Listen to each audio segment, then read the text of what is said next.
au troisième pays, la Tunisie, en commençant par M. Mohamed Ben Moussa.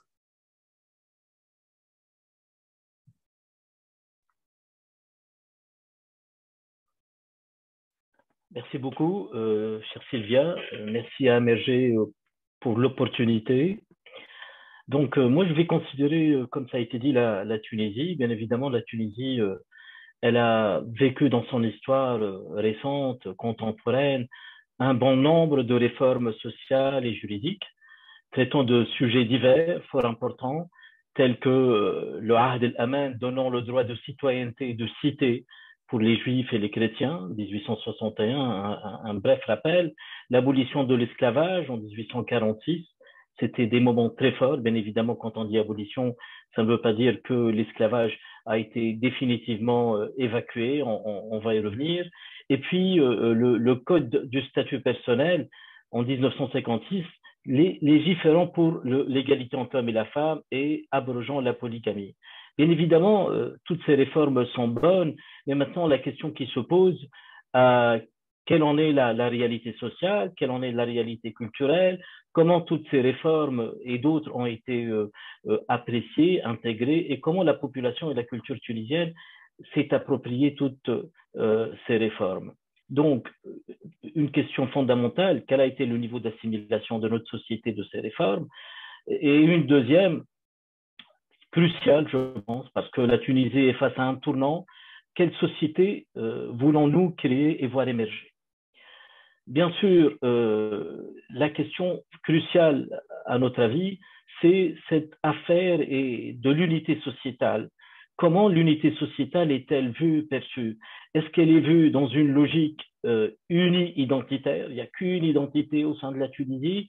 Ou est-ce que la Tunisie est vraiment plurielle, est vraiment multi-identitaire? Et je pense qu'il y a comme une peur, il y a comme un traumatisme de cette pluralité identitaire. Assez souvent, la réalité sociale, elle est dépeinte comme étant monochrome. Il n'y a qu'une seule couleur, il n'y a qu'une seule senteur, il n'y a que des hommes à la limite, il n'y a que des musulmans, il n'y a que des sunnites, il n'y a que des...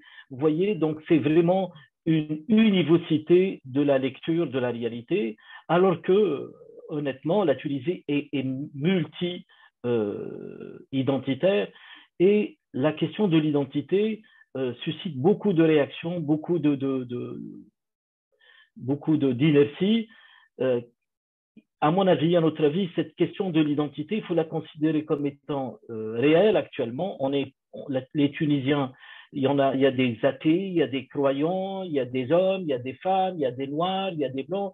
Donc, de toutes les couleurs et de toutes les senteurs qu'il faut considérer, et que l'unité sociétale, elle devrait intégrer tout le monde, elle devrait d'une façon citoyenne, positive, accepter l'inclusion de tout un chacun et mettre en place un état de droit où la coexistence et le vivre ensemble devraient être vus et perçus comme étant incontournables pour l'unité sociétale. Donc, cette posture inclusive est fondamentale. Et pour ce faire, il y a ce qu'on appelle individual agency, où chaque individu, il est à considérer comme étant à même de choisir. Il est à même de considérer ses convictions, il est à même de considérer ses croyances. Or, assez souvent, justement, de par la lecture des lois en vigueur, il y a une inertie à accepter cette diversité, à accepter que l'individu puisse faire une recherche personnelle et autonome de la vérité, et que lui-même, il est dans un double objectif. Il se cherche, il réfléchit, il est dans une quête individuelle, mais à la fois, il est dans une posture positive vis-à-vis de la société, et donc, il est dans un don, dans une construction généreuse, dans une logique citoyenne, comme ça a été dit, d'une façon positive. Donc, considérer que le bien-être individuel est étroitement lié au bien-être commun est quelque chose de fondamental, et appeler à ce qu'il y ait un autre concept que j'invoque ici, cette participation universelle. Malheureusement, dès qu'il y a une identité qui émerge en Tunisie, une identité religieuse, des chrétiens convertis, des chiites, des baha'is, des athées, tout de suite, la participation ne leur est pas accordée. Le droit de cité est tout de suite évacué et donc on oblige ces individus à rester quelque part dans la marginalité. Et pour témoigner de cela, l'exemple de la communauté Baha'i que je représente est très éloquent. La communauté Baha'i, depuis 2013, depuis la révolution du printemps, du jasmin, comme on a tendance à l'appeler, avait postulé, avait demandé une association Baha'i en 2013.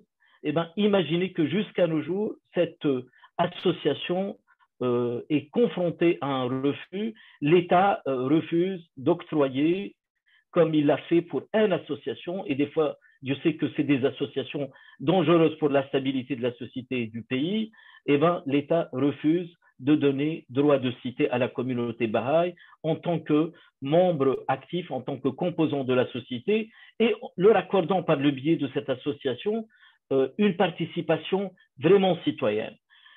Grave encore, en 2016, un petit peu pour faire écho à cette association, le gouvernement, le président du gouvernement, avait demandé un avis auprès du Mufti de la République, sachant que le Mufti est un poste clé, est un poste administratif. Il a le statut d'un ministre, le rang d'un ministre de l'État, et donc le Mufti a proclamé officiellement, emblème de l'État, un papier, un document, déclarant que les Bahaïs sont des apostats, des infidèles, des mécréants, et imaginez les conséquences graves que peut subir cette communauté Bahaï.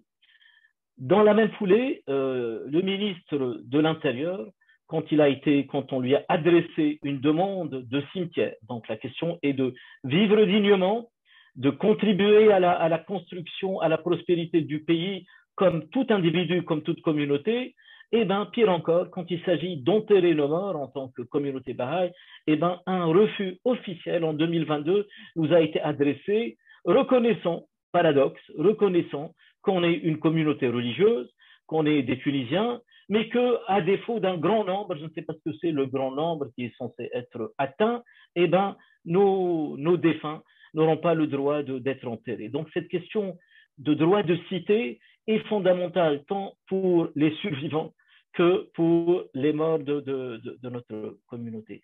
Et bien, paradoxe par rapport à tout cela, c'est que la loi organique de 2015, 26 du 7 août 2015, elle stipule clairement que est coupable d'infraction terroriste quiconque commet l'un des actes suivants, c'est accusation d'apostasie, ou en faire appel, ou inciter à la haine, à l'animosité entre les races, les doctrines et les religions, ou en faire l'apologie.